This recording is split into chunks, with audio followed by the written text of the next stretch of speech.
Hello, I'm Stephen Boylan from Easons.com, and I'm absolutely delighted to welcome one of my very favourite authors into Eason today, Alex Barcley. Her new book, The Drowning Child, has just been published by HarperCollins. Alex, thank you so much for coming in. Thank you so much. This is the new Ren Bryce novel.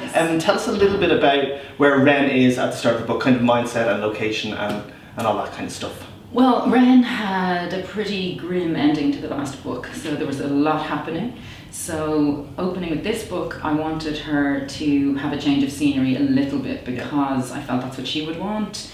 So, she's part of a new team called the Child Abduction Rapid Deployment Team, and it's one of the FBI's teams that go out anytime a child goes missing.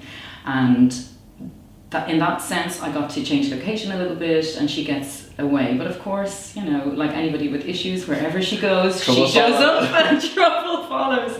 So she's in that situation where she's having a hard time personally. Okay. And though she's in the middle of this, straight into a case where, you know, a child is missing. So she has to, you know, get her act together in order to get this solved. Yeah, I'm always fascinated with crime novels because obviously the resolution is hugely important in relation to crime novels, maybe more so than would be in other types of fiction. How do you construct your books? Do you start with the ending and go, oh, that would be a great ending to a novel, or if this situation happened, and work backwards, or do you start at the start and then hopefully you come to resolution at the end? I like to leave people hanging.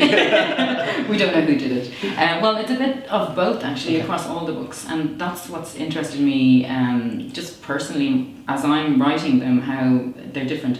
A lot of them I do know the ending. With The Drowning Child, I actually thought it was going to be a different ending. Okay. And as I was working through it, I thought, oh, it would be way more exciting if I twisted it again. So there was going to be one twist and then twisted it a little bit again. So for me, I like the idea that if I surprise myself in the middle of it, there will be no clues for the reader then, you know, so without it, you know, if I haven't planned it.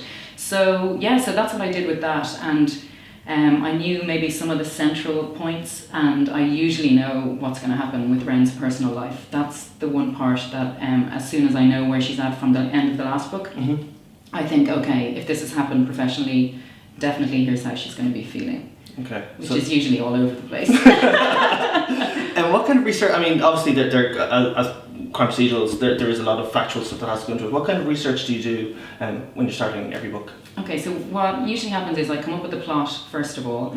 Obviously, just from writing all the books, I'm familiar with the FBI and how that all works. And then what I do is I have a wonderful FBI agent who I deal with, who is the equivalent of Ren's boss. Okay. So that's great because he knows exactly how everything works, and he's incredibly helpful. And as everybody is, they're so generous. I can't get over it. I love it.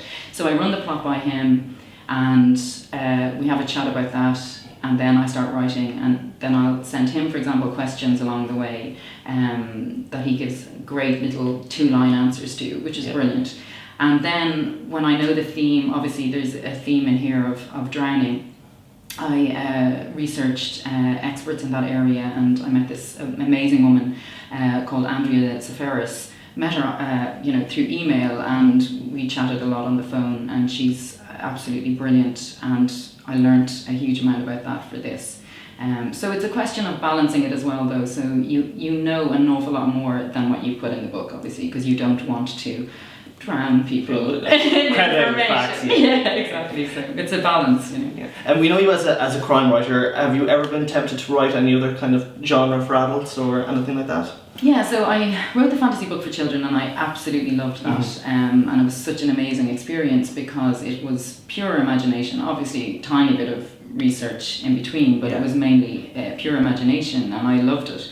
But I think there's no genre that I would rule out because I'm interested in so many things. Yeah. It's a question of, though, would I enjoy writing about, you know, in any genre? I don't know that yet, but I certainly wouldn't rule anything out, apart from the sports autobiography, which which is unlikely to appear in the next couple of years.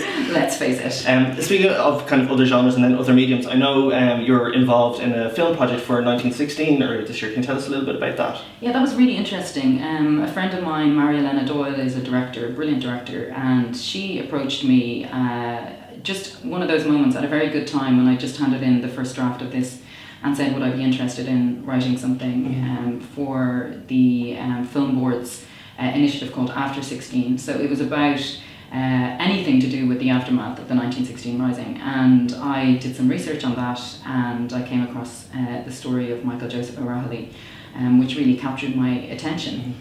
And one of the parts that I read about it was he died on the Friday of the Easter Rising week, and he wrote a letter to his wife as he lay dying, and it was so poignant.